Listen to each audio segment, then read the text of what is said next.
नमस्कार, प्रदीप कृष्णात्रे बात कर रहा हूँ और हम क्वांटिटेटिव कंटेंट एनालिसिस के बारे में बात कर रहे हैं। हमने 4 स्टेप्स या चरण के बारे में अभी तक बातचीत कर ली है और पिछले लेसन में हमने जो है ना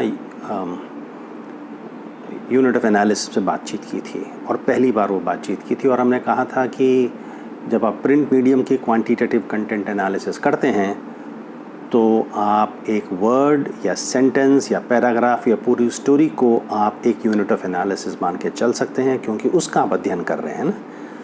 तो और फिर मैंने ये भी कहा था कि सेंटेंस को ज़्यादातर कंटेंट एनालिसिस जो है वो सेंटेंस को लेकर होती है, कुछ दूसरे चीज़ों को लेकर भी होती है, बाकी 3 चीज़ों को जिसको मैंने बताया।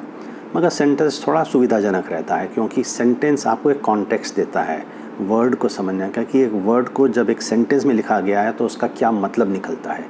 तो जो वाक्य जो है, सेंटेंस जो है, उसका कॉन्टेक्स्ट बन जाता है।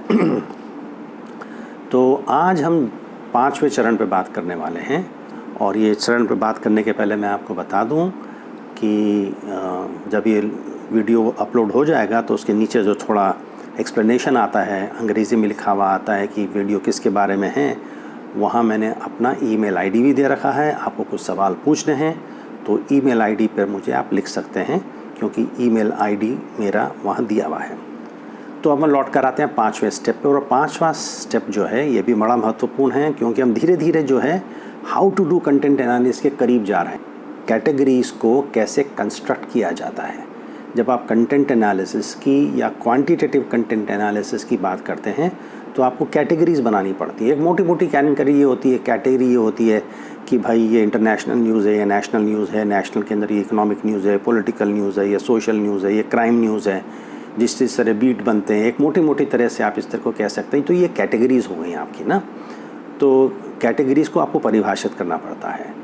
तो हम लोग अब आज जो बात करने वाले हैं वो constructing categories of content to be analysed, उसके बारे में हम बातचीत करने वाले हैं। तो देखिए, 2 तरह से इसकी मोटे मोटे रूप से इसका जो अप्रोच है, इसका कैटेगरीज बनाने का जो तरीका है वो 2 तरह से में किसी एक तरीके से किया जा सकता है। एक तो ये होता है कि एमर्जेंट कोडिंग जिसे कहते हैं, एमर्जेंट EMERGENT कोडिंग, इसको या कह लीजिए इंडक्टिव कोडिंग। इंडक्टिव का मतलब ये हुआ, या एमर्जेंट कोडिंग का मतलब ये हुआ कि जैसे जैसे आप हर न्यूज़ आइटम को, प्रिंट के बारे में बात कर रहा हूँ, उदाहरण दे रहा हूँ, हर स्टोरी को पढ़ते चले जाते हैं, वैसे वैसे आप कोड्स बनाना शुरू कर देते हैं। ये समाचार यहाँ पॉलिटिकल में जाएगा, ये इकोनॉमिक में जाएगा, इसके हिसाब से आप करना शुरू कर देते हैं। एक मोटा मैंने से उदाहरण दे दिया।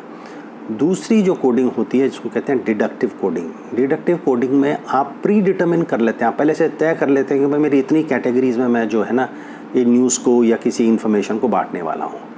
तो इंडक्टिव कोडिंग को का दूसरा जो शब्द है उसको कहते हैं एमर्जेंट कोडिंग, क्योंकि कोड्स जो हैं एमर्ज होते हैं जैसे जैसे आप स्टोरी पढ़ते जाते हैं। इसके लिए अपने आप से सेल्फ एविडेंट है इसका मतलब एमर्जेंट कोडिंग से क्या मतलब रहा। दूसरा होता है ए प्रायर आई कोडिंग या डिडक्टिव कोडिंग। ए प्रायर आई जो ए और फिर PRIORI, ए प्रायर आई कोडिंग। आई प्रायर आई कोडिंग का मतलब ये हुआ कि आप पहले से तय कर लेते हैं कंटेंट एनालिसिस शुरू करने के पहले कि मैं जो भी समाचार पढ़ूंगा उसको इन कैटेगरीज में डालने वाला हूँ। तो ये हो गया आई प्रायर कोडिंग। और जैसे मैंने कहा, this is done before preliminary examination of data. और ये जनरली जो है ये आपके किसी थियोरेटिकल या कंसेप्चुअल फ्रेमवर्क से रिलेटेड होता है। जैसे इसका मतलब क्या हुआ, इसका मतलब ये हुआ कि आपकी जो हाइपोथेसिस हैं उसके आप जो कैटेगरीज बनाते हैं उसके हाइपोथेसिस के इर्द गिर्द ही इसको होना चाहिए। तो ये 2 मतलब अपने समझ में आ गए। तो हम लोग जो है आगे चलते हैं। एक उदाहरण के द्वारा मैं आपको, जैसे हर बार कर रहा हूँ वैसे इस बार भी मैं एक उदाहरण के द्वारा ए प्रायर आई कोडिंग के बारे में आपको बताने वाला हूँ। तो ए प्रायर कोडिंग का बहुत अच्छा सा उदाहरण है जो है ना कंटेंट एनालिसिस और portrayal of women in advertising, in advertisements, है ना। इसमें बहुत सारा काम, बेशुमार काम और बड़ा इंटरेस्टिंग, बड़ा रोचक काम भी है, पढ़ने में बड़ा अच्छा लगता है ये। तो आप ये जो फ्रिथ जो है FRITH, Frith, Cheng and Shaw, CHENG, Chinese नाम दिखता है मुझे, हांगकांग का चाइनीज़ का नाम हो सकता है, और शॉ, ये 3 लोगों ने मिलकर एक आर्टिकल लिखा था। 2004 में एक आर्टिकल लिखा था। आर्टिकल का टाइटल था race and beauty a comparison of Asian and western models in women's magazines advertisements, in women's magazine advertisements. तो मतलब जैसे एक रेस और ब्यूटी को कैसे प्रदर्शित किया गया है विमेन एडवर्टीजमेंट में, और जब एशियन वुमेन को बताया जाता है तो उनको कैसे प्रदर्शित किया जाता है, कैसे उनको डिस्प्ले किया जाता है, कैसे उनको रिप्रेजेंट किया जाता है। और जब किसी वेस्टर्न या कॉकेशियन वाइट या ब्लैक वुमेन को जब बताते हैं एडवर्टीज़मेंट के अंदर, जनरली वाइट होती हैं कम से कम इस इलाके में, तो उनको कैसे पोर्ट्रे किया जाता है, क्या इसमें कोई अंतर है, ये स्टडी का मकसद था और बड़ा प्यारा था। तो ये स्टडी जो है ना 2004 में इस पर प्रकाशित हुई थी, और जिस जर्नल में प्रकाशित हुई थी उस जर्नल का नाम था sex roles, SEX, sex roles. इसके अंदर फ्रिथ, चैंग एंड शॉकी 2004 में race and beauty, a comparison of Asian and western models in women's magazine advertisements. तो हर मैगज़ीन उन्होंने कुछ मैगज़ीन्स चुनी, मैगज़ीन्स के अंदर जो फुल पेज एड्स थे और जिनमें कम से कम एक महिला को बताया गया था, सिर्फ फुल पेज एड्स को ही चुना जिसमें कम से कम एक महिला को बताया गया था। तो कई लंबी चौड़ी ये मैगज़ीन थी, उसमें करीब 10-12 पन्ने में पृष्ठ लिखा गया था, और मुझे बहुत अच्छा लगा था क्योंकि ये कंटेंट कैटेगरीज क्या बनाई गई थी और इनको कैसे परिभाषित किया गया था, ये मैं आपको बताने वाला हूँ। आपको थोड़ा पता चल जाएगा कि इसमें कैसे परिभाषित किया जाता है। तो ये प्रायर रिकॉर्डिंग थी, क्योंकि फ्रिथ ने जो है वो जब को एनालिसिस की थी तो उन्होंने एक इंग्लिश नाम का एक स्कॉलर था उस पर डिपेंड की थी, इंग्लिश ने सोलोमन पे डिसाइड किया था। तो काफ़ी लोगों ने जो है पहले कभी शायद वो इमर्जेंट कोडिंग से इस्तेमाल किया होगा, मगर बहुत अच्छी तरह था, इसके लिए इंग्लिश ने सोलोमन को फॉलो किया था, फिर फ्रिथ ने सोलोमन को फॉलो किया, इस तरह फ्रिथ ने फिर जो है ना इंग्लिश को फॉलो किया था। तो ये प्रायर कोडिंग है, क्योंकि सोलोमन ने शायद या उसके पहले किसी ने और ने इसको कैटेगरीज बना रखी थी। तो वुमेन की कैटेगरीज ब्यूटी टाइप्स था इसको लेकर। तो 6 टाइप की ब्यूटी टाइप्स इन्होंने बताया था औरतों को, जब इसमें बताया वुमेन एडवर्टीजमेंट बताए जाते हैं। तो मैं सबका पहले एक एक करके मैं इसका नाम बताने वाला हूँ, फिर उसकी परिभाषा बताने वाला हूँ। तो सबसे पहले है क्लासिक फेमिनाइन, ये कैटेगरी उन्होंने बनाई थी, ये प्रायर आई थी फ्रिथ ने जो अपने लेख में लिखी थी। और इसको परिभाषित कैसे किया था, मैं अंग्रेज़ी में लिखता हूँ क्योंकि अंग्रेज़ी में लेख प्रकाशित हुआ था। क्लासिक फेमिनाइन की परिभाषा ये थी कि the model is slightly older than an average fashion model, she is feminine, usually wears soft and feminine apparel मतलब क्लोथ्स। महिलाओं की जनरली जो है, जैसे महिलाएं कपड़े पहनती हैं, पैंट शर्ट मतलब नहीं पहनती वैसे वो थी, और कुछ थोड़ी सी उम्र में ज़्यादा थी, है ना। तो सिर्फ मॉडल्स को उन्होंने जो है ना, जो एडवर्टीज़मेंट में जो महिलाओं को बताया गया था उनको मॉडल्स कहा गया था, और पहले उन्होंने कैटेगरी बनाई थी क्लासिक फेमिनाइन, और इसकी ये परिभाषा दी थी। दूसरी कैटेगरी जो थी क्यूट, CUT, क्यूट परिभाषा, इसकी परिभाषा तो ऑपरेशनलाइज उन्होंने ये किया था, the model wears clothes more suitable for younger age, है ना, शी में हैव स्मॉल पोनीटेल्स, बाल बंधे हुए होंगे, पोनीटेल्स रहेंगी, और एक्सेसरीज विथ कार्टून कैरेक्टर्स और चाइल्डिश फेशियल एक्सप्रेशन, बचकाना सा चेहरा होगा, मुस्कराएगी वो जो है, और तो है ना वो कभी कभी छोटे से बाल बंधे, जैसे छोटी लड़कियां बांधती हैं पीछे, वैसे होगी। तो मतलब जनरली यंग एज की लड़की रहेगी, एडल्ट तो रहेगी मगर शायद 20, 21, 22, 23 की या उससे कम उम्र की लड़की जो है रहेगी। तो उनको क्यूट का उसने कहा था। तीसरा जो महिलाओं का चित्रण का जिसका उन्होंने कैटेगरी बनाई थी वो थी सेक्स किटन। किटन का मतलब जानते हो, KITTEN, छोटा सा बच्चा जो होता है बिल्ली का, शायद उसको किटन कहते हैं। तो सेक्स किटन का उसको उन्होंने तीसरी कैटेगरी ये बनाई थी। उसकी परिभाषा क्या दी थी कि यूजुअली वेयर्स सेक्सी अटायर, मतलब छोटे कपड़े कम पहनती है, सेक्सी कपड़े पहनती है, चिपके होते हैं बर्डन से, ऐसा होता है शायद, और लिंगरी पहनती है, एंड रिवीलिंग और टाइट क्लोथ्स, ऐसा कुछ शरीर के कुछ हिस्से बताती है, रिवीलिंग क्लोथ्स पहनती है या टाइट क्लोथ्स पहनती है ना। एंड शी में शो सजेस्टिव फेशियल एक्सप्रेशन और बॉडी पोस्चर, तो थोड़ा सजेस्टिव रहता है, मतलब थोड़ा सेक्सी रहती है फ़ोटो, पोस्चर कुछ ऐसा रहता है, या उसका एक्सप्रेशन, फेस पे एक्सप्रेशन जो है वो नादानी जैसे बच्चों का रहता है वैसा नहीं, थोड़ा सेक्सी टाइप होता है वो। तो इसको उन्होंने उसको बनाया था सेक्स किटन, उसका शीर्षक दिया था, कैटेगरी का नाम दिया था उन्होंने। अगली कैटेगरी उन्होंने बनाई थी कैजुअल। कुछ महिलाओं को कैजुअल रूप से भी जो है विज्ञापनों में बताया गया था। इसको कैसे परिभाषित किया था कैजुअल को, the model wears everyday clothes, घर में जो महिलाएं पहनती हैं जो है ना, वो हांगकांग, चाइना में या सिंगापुर में, उस ज़माने में सिंगापुर में काम करती थी, बड़े अच्छे विश्वविद्यालय में काम करती थी, तो सिंगापुर में या उसके आसपास के हांगकांग में कैसी महिलाएं ड्रेस पहनती हैं और वेस्टर्न कंट्रीज़ में कैसी एवरीडे वेयर की जो ड्रेस पहनती हैं।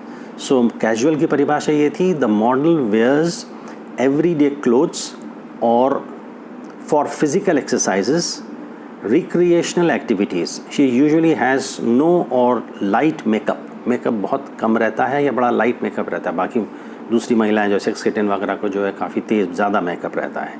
तो कैजुअल है, मतलब अपने घर के कपड़े पहनती है, ज़्यादा मेकअप नहीं रहता है, और जो है ना वो इस तरह से उसको उन्होंने कैजुअल नाम दिया था। जो अगली कैटेगरी थी वो थी ट्रेंडी, TRENDY, ट्रेंडी से कैसे परिभाषित किया था इसको, वियर्स फैडिश क्लोथ्स, है ना, and displays oversized accessories, colourful attire and often wild और टजल्ड हेयर। वाइल्ड हेयर है मतलब बाल खुले रहेंगे, कुछ इस तरह से रहेंगे, और ड्रेस जो है वो फैडिश रहेगी, थोड़ी फैशनेबल रहेगी, और जो है ना वो डिस्प्लेज ओवरसाइज एक्सेसरीज, हाथ में कुछ पहनते हैं, कान में कुछ पहनते हैं, ये काफ़ी लदी हुई रहेगी, मतलब इन चीज़ों से, एक्सेसरीज से, वो लेदर की हो सकती हैं या दूसरे मेटल की वगैरह हो सकती हैं। तो इस महिला को उन्होंने ट्रेंडी नाम दिया था। ऐसी महिलाएं जिसको विज्ञापनों में ऐसी महिलाओं को बताया जाएगा, उनको उन्होंने कैटेगराइज किया था और उसमें कहा था कि इनको हम ट्रेंडी कहेंगे। और आखिरी जो कैटेगरी थी वो अदर्स थी, वो महिला वो विज्ञापन में जो इन किसी कैटेगरीज में नहीं आती थी, उसको उन्होंने अदर कैटेगरी बना दी थी। तो ये बात हमको ध्यान रखना ज़रूरी कि अदर कैटेगरीज में आपके पास ज़्यादा नंबर्स नहीं होने चाहिए। अगर ज़्यादा नंबर, जैसे कई विज्ञापन अगर उसमें आपके पास आ गए, इसका मतलब ये होता है कि अदर कैटेगरी में आपका ऊपर में आपको एक कैटेगरी और बना दीजिए, या अपनी परिभाषाओं को, हर कैटेगरी की परिभाषा को थोड़ा रिवाइज़ कीजिए, जैसे कि अदर कैटेगरीज़ में जो है कम से कम जो है ना विज्ञापन डलें। इस प्रोजेक्ट या इस रिसर्च के संबंध में ये बात कह रहा हूँ मैं। खैर, तो आखिरी स्लाइड ये है कि जनरल रिक्वायरमेंट्स क्या हैं जब आप कोई कैटेगरीज बनाते हैं। उसमें एक तो ये है कि must reflect the investigators research question या हाइपोथेसिस जो आपके पास है। जैसा मैंने कहा, कैटेगरीज आपकी जो बनाते हैं वो आपके हाइपोथेसिस या रिसर्च क्वेश्चंस के इर्द गिर्द ही होनी चाहिए। दूसरी बात ये कि कैटेगरीज मस्ट बी एग्जॉस्टिव, है ना। जैसे हम लोग रिसर्च के बारे में बात करते आते हैं, हर कैटेगरी को एग्जॉस्टिव होना चाहिए और म्यूचुअली एक्सक्लूसिव होना चाहिए। मतलब अगर आप समझिए किसी म्यूचुअली एक्सक्लूसिव का मतलब ये हुआ कि एक विज्ञापन को सिर्फ एक ही कैटेगरी में जाना चाहिए, उसमें आपको कोई पशुपेश नहीं होना चाहिए कि भाई इस कैटेगरी में जाएगा, इस कैटेगरी में जाएगा। अगर ऑपरेशनल डेफिनेशन बिल्कुल क्लियर है तो जो भी कोडर है जो है ना, अगर तो उसके पास में ये बिल्कुल क्लियर होना चाहिए कि भाई इसी ट्रेंडी है तो ट्रेंडी में जाएगा, वो विज्ञापन देके उसको ट्रेंडी है तो ट्रेंडी में डालना चाहिए, कैजुअल को कैजुअल में डालना चाहिए, सेक्स किटन को सेक्स किटन में डालना चाहिए, क्लासिक फेमिनाइन को क्लासिक फेमिनाइन में डालना चाहिए। आपकी परिभाषाएं बड़ी स्पष्ट हों, क्लियर हों, कॉम्प्रिहेंसिव हों और ब्रीफ हों, तो फिर जो है ना आपका कोडर सही तरह से काम करेगा। तो इसका मतलब ये हो गया म्यूचुअली एग्जॉस्टिव का मतलब ये है कि आपके पास जब कोई विज्ञापन आता है ना, किसी न किसी कैटेगरी में उसको आना ही चाहिए, है ना। एग्जॉस्टिव मतलब पूरी कैटेगरीज आपके पास आनी चाहिए। अब जैसे हमने ये पिछला मैंने आपको उदाहरण बताया है, लगभग क्या मतलब हर प्रकार के विज्ञापन में जो महिलाओं का चित्रण है वो किसी न किसी कैटेगरी में जाएगा ही। तो इसका मतलब हो गया कि वो एग्जॉस्टिव कैटेगरीज़ हैं। तो जब आप कैटेगरी बनाते हैं तो आपको दो बातों का ख्याल रखना है, कैटेगरीज मस्ट बी एग्जॉस्टिव और categories must be mutually exclusive. तो इतना मैं आज ये कह के अपन बात को ख़त्म करते हैं और कल अपन किसी और विषय पे बात करेंगे। आज हम लोगों ने जो है ना वो बात की है कैटेगराइजेशन की, और कैटेगरीज़ जो है बनाना आपको आना चाहिए। या तो आप वो कैटेगरी ले लीजिए जो किसी और ने बनाई हैं, या आपको खुद एक कैटेगरीज एमर्ज करनी चाहिए, जिसको अपन ने कहा कि इंडक्टिव या डिडक्टिव कैटेगराइजेशन स्कीम होती है। नमस्कार।